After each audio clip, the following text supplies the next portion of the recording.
Before we begin, imagine this.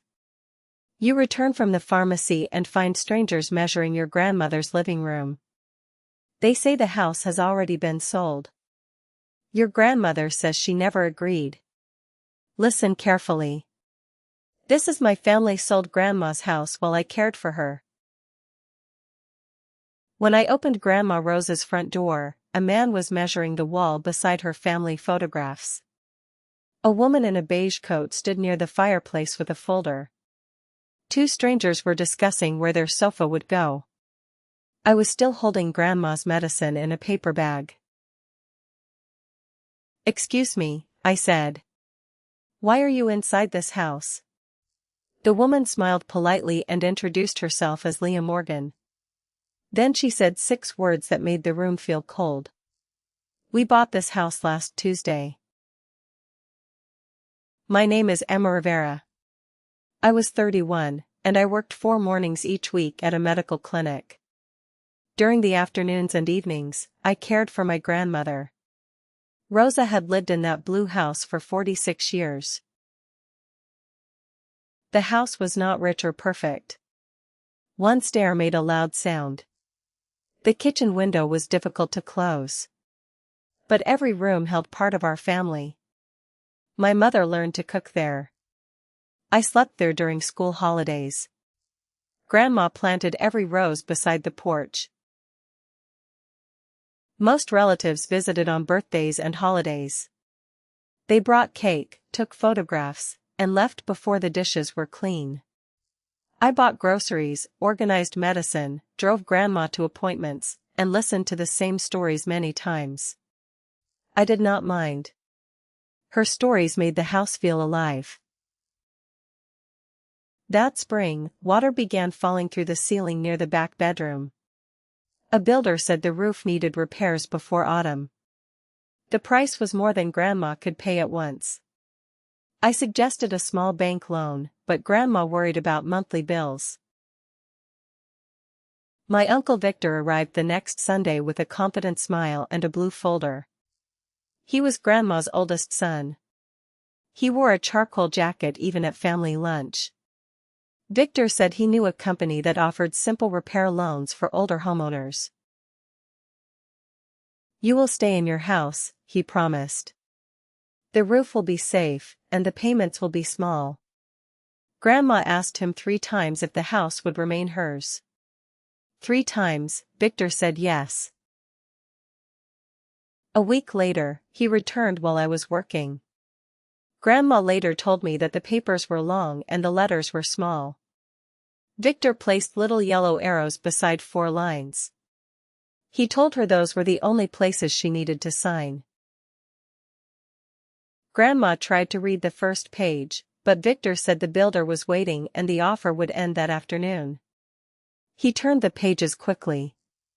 My cousin Nina stood near the kitchen door and took one photograph with her phone. Victor said it was for the insurance company. When I came home, I saw the blue folder on the table. I asked to read it. Victor closed it and said he had to send the papers before 5. Grandma looked tired but relieved. "The roof problem is finished," she told me. For 2 weeks, nothing happened. No builder called. No repair date arrived. Then Grandma stopped receiving letters from her bank. She thought the post office was slow. I noticed Victor visited twice when I was at the clinic, but he left no message. On Tuesday morning, I went to the pharmacy. I was gone for 28 minutes. When I returned, Leah, an estate agent, and a man with a measuring tool were standing in the living room. That was the moment our story began. "You cannot have bought this house," I said. "My grandmother lives here."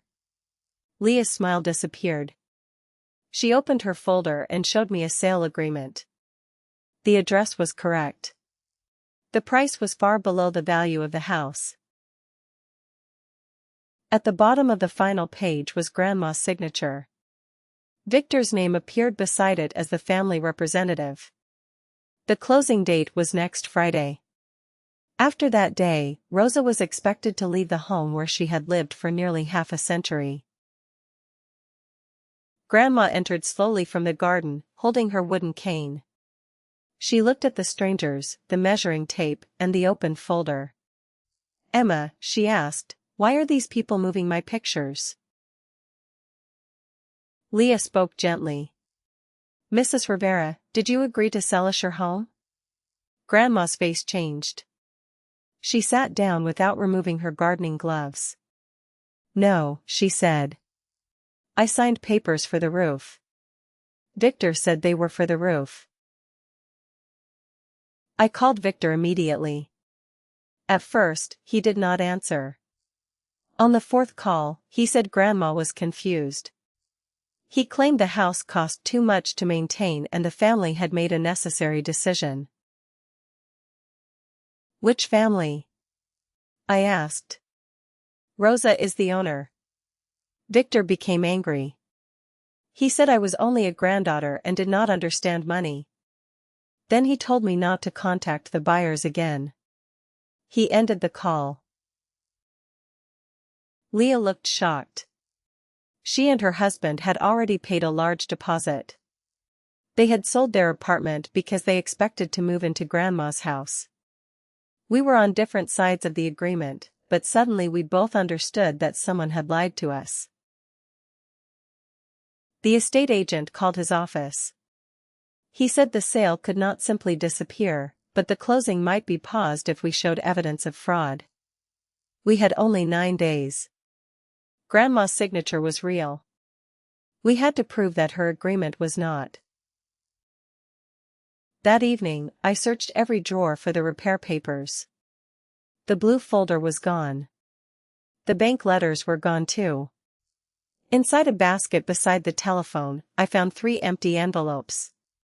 Each had been opened carefully along one side. Grandma remembered something else.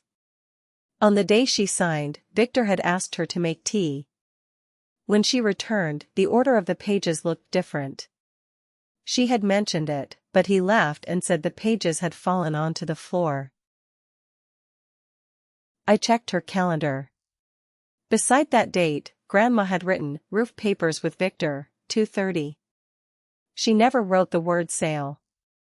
Under the calendar was a yellow receipt from Lakeview Home Repair Finance. It contained a reference number and the words roof estimate. The finance company confirmed that an application had been started in Grandma's name but never completed. The employee could not show me private records, yet she confirmed one useful fact: their agreement contained 12 pages. The sale agreement in Leah's folder contained 16. I called Nina. She did not answer until late that night. When I asked about the photograph she took, she became quiet. Then she said Victor had borrowed her phone and sent the image to himself. She thought it showed Grandma agreeing to repair work. Nina agreed to meet me at a cafe, but she chose a table far from the window. She was afraid of Victor.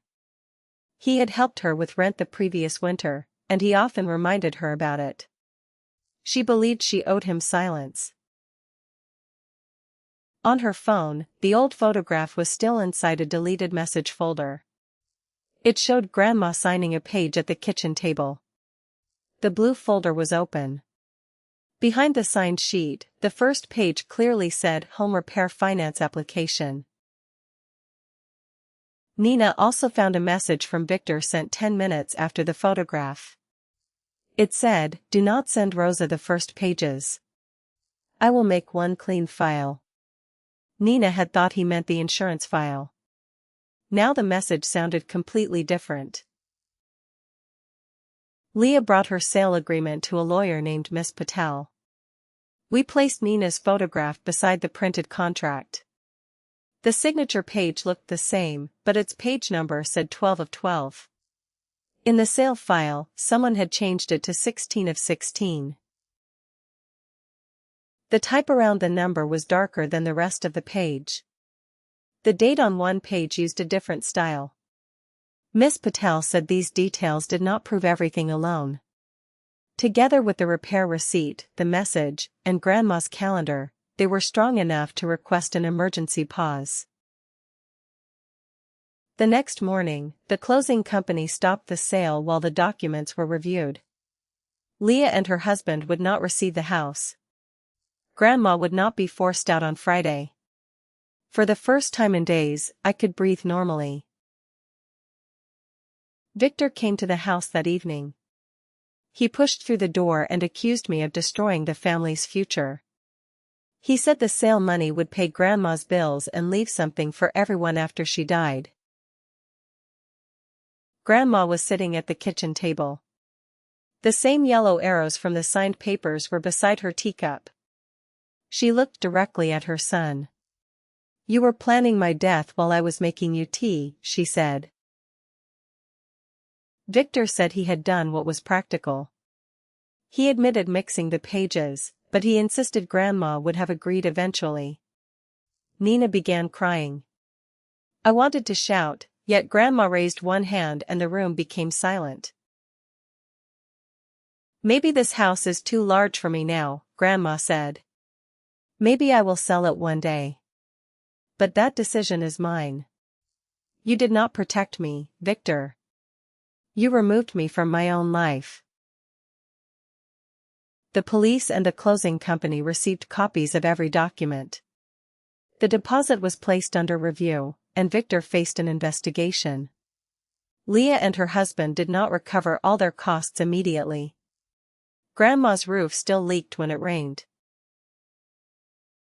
Our family did not become peaceful again. Some relatives blamed Victor. Others said we should keep the problem private. Nina apologized to Grandma and began helping with appointments, but trust returned slowly. Victor was no longer allowed inside the house.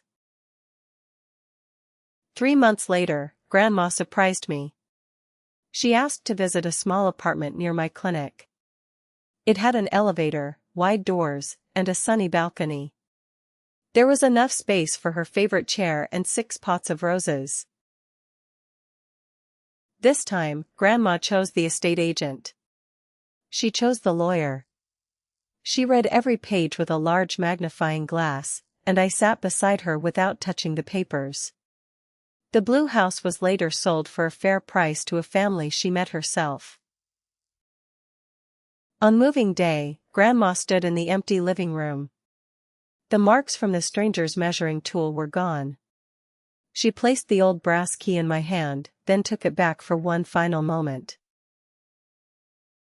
"They thought this key meant they owned my future," she said. Then she closed her fingers around it and smiled. "It only opens a door. I decide where I live." We carried the last box to her new apartment. On the balcony, Grandma touched the leaves of a young rose plant. The house was behind us. Her choice was not. Thank you for watching English Journey Adventures. Listen again for stronger English. Read the words. Repeat the lines. See you in the next journey.